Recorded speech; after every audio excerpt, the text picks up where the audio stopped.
তো একটু ভেঙে দিয়েছিলাম, মনে হচ্ছে আমার বাবা আমায় ডাকছে, ঘুমিয়েও শান্তি নেই। মনে হচ্ছে ওই দেখো এইখানে বসে বাবা ডাকছে, দেখেছো এইখানে বসেছিল। দাঁড়া বাবা, মাছ দিচ্ছি, আর একটু দাঁড়াও। একবার ভেঙে দিয়ে এসছিলাম, আবার দিয়ে আসি। কথা হচ্ছে একা তো খাবে না, একা খাবে না, আরও ডাকবে। কি বলবো বলো, এখন পয়সা কড়িও কম, কিন্তু মন তো মানে না। যাদের মনে মায়া দয়া আছে তাদের মন কি আর মানে?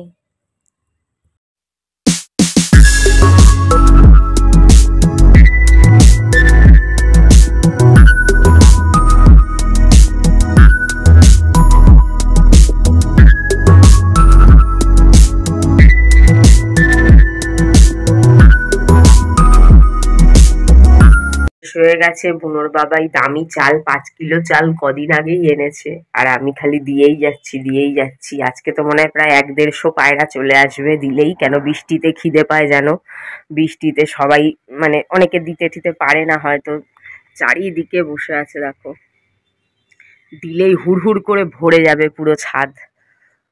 Morning, good morning, good morning. ওর জামাইবাবু ওকে 500 টাকা দিয়েছে জুতো কেনার জন্য, শিবমকে দিয়েছে, শালাকে, শালাবাবুকে দিয়েছে। কি সুন্দর একটা পপকর্ন শার্ট নাকি নতুন বেরিয়েছে, শার্টটা দারুণ লেগেছে, হেভি লাগবে ওকে পরলে। এগুলো পরলে ভালো লাগে। কি গেঞ্জি দিদিকেও বলেছিল ওই গেঞ্জি দিতে, ওই যে ডাউন শোল্ডার, সেই ঢিলা ঢিলা মানে ওভার সাইজ যে টি শার্ট গুলো হয় ডাউন শোল্ডার, ওই সামনে ছোট করে একটা স্টিকার টাইপের কিছু, আর পিছনটায় বড় করে ভূত পেতনি যত সব। কি জামা কাপড় পছন্দ, শার্ট পরলে কত সুন্দর লাগে, আর বেশ সুন্দর সুন্দর ডিজাইন। আর ওই গেঞ্জির মধ্যে সেরকম কিছু ভ্যারাইটি নেই, কিছু নেই, ব্যাঙের মাথা বাচ্চাদের মতন। তো যাই হোক, ওর জুতো কিনবে সিলের দাস দিয়ে, বলছে তুমি নিয়ে গিয়ে কিনে দাও, টাকাটা তুমি নিয়ে নিও। বেরোতেই পারছি না, ব্যাঙের সিলেদাস কোথায়, কি ভিড়ের মধ্যে গিয়ে ধাক্কা ধাক্কি, এক সিলেদাসে গেলে পুরো দিন কাবার। ব্যাঙ বলছেন না, মুন্নি তো হাঁটতেই পারে না। কত জ্বালা বাবারে, জ্বালার শেষ নেই। আর এদিকে ডাক্তার বলেছিলেন যে একটা পোকা কামড়েও পিন্ডি চটকে দিতে পারে। পোকা কি করে আটকানো যাবে, এত এত ওষুধ, মিশো থেকে কেনা পোকার ওষুধ, 2খানা পোকা মারার শ্যাম্পু, 1খানা 400 না 550 টাকা দামের স্প্রে আগের, আবার নতুন দিয়েছে 650 টাকা দামের। এতগুলো ওষুধ, মানে 5-6 রকমের আলাদা আলাদা জিনিস, শ্যাম্পু, বডি স্প্রে, সব মিলিয়ে 5-6খানা পোকা মারার ওষুধ। তারপরেও কালকে আমি রাতে ঘুমিয়েছি, আমার চাদরের মধ্যে 2খানা পোকা, ওর গায়ের পোকা আমার চাদরের মধ্যে। কি বলবো বলো, কি করে পোকা আটকাবো, আমার তো মাথা কাজ করে না। আর পুজোর আগে যে ঘর পরিষ্কার করাটা, যেভাবে বৃষ্টি নেমে গেল, রোদে কি আর ঘর পরিষ্কার করা যায়, এই সরি বৃষ্টিতে কি আর ঘর পরিষ্কার করা যায়, রোদ না থাকলে সব বাইরে রাখতে লাগে, সব বাইরে রোদে দিতে লাগে। এই বৃষ্টিতে তো কিছুই করা যাবে না। আর যেই টাইমটা করার ছিল সেই টাইমটা বুনোর পিছনে নষ্ট হয়ে গেল। এখন আর কি করবো, বৈষ্ণবীও এসে পড়লো। ঘরে চারিদিকে যা নোংরা হয়ে রয়েছে, ঝুল জমে, দেখতেও ভালো লাগছে না, বুঝতেও পারছি না। আমার মেয়ের সকালের টিফিন দেখো, এইসব, আবার চা বিস্কুট আর এটা এমনি। মিস্ত্রি এমন কাজ লাগিয়ে গেছে জালনায়, আবার ডাকলেও পাশের বাড়ির, তো যে জালনার কাজ খুলে না আবার ছাদে পড়ে যায়। কি কাজ করে দিয়ে গেছে, মানে ঘরটা যে কি মানে যাচ্ছে তাই, তার সিস্টেম যাচ্ছে তাই, তার পরিচালনা যাচ্ছে তাই, ব্যবস্থাপনা যাচ্ছে তাই, মানে কোনো সব কিছু যাচ্ছে তাই, ভালো কিছু না।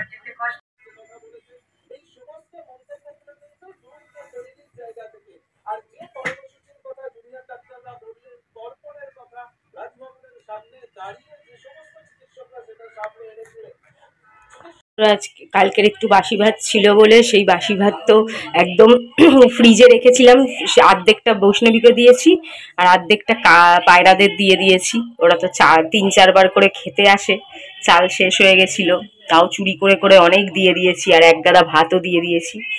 আর আমার ভাত আর নেই, এই কটা আছে, ঠিক এই কটা, এই কটা আছে, রাত্রে আবার ভাত বানাতে হবে। ভুল ভাল বসিয়ে দিচ্ছি, এবার বুনোর বাবা চিল্লাবে।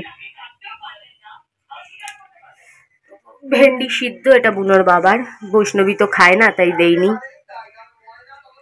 শেষ, আমি নিয়ে নিলাম, ভাত শেষ। রাতের জন্য কিচ্ছু নাই, মাথার কাজ করে না, এত টেনশন, চারিদিকে জ্বালা, বাচ্চাদের জ্বালা, বুনোর জ্বালা, ঘরের জালনা ভেঙে পড়ছে। এই জালনা বাড়িয়ালি ভুলভাল মিস্ত্রি এনে লাগালেন, যাই হোক মানে মিস্ত্রিগুলোরই দোষ।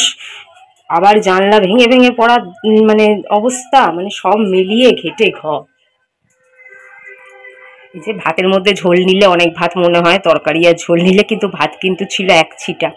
আর দেখো বৈষ্ণবী কাতলা মাছের পেটি দিয়েছি, এক গাদা তেল বেরিয়েছে, তেল খাইনি। আমি তেল সবচেয়ে ভালোবাসি, চর্বি আমি আর অঙ্কিতা, এরা আবার তেল খায় না। আর একটাই মাছ নিয়েছি, ইচ্ছে আর করছে না। অঙ্কিতার একটাই জামা হয়েছে, যেটা ওর বর দিয়েছে। পিসি প্রত্যেকবার 5,000 টাকা দেয়, এবার দিতে পারেনি।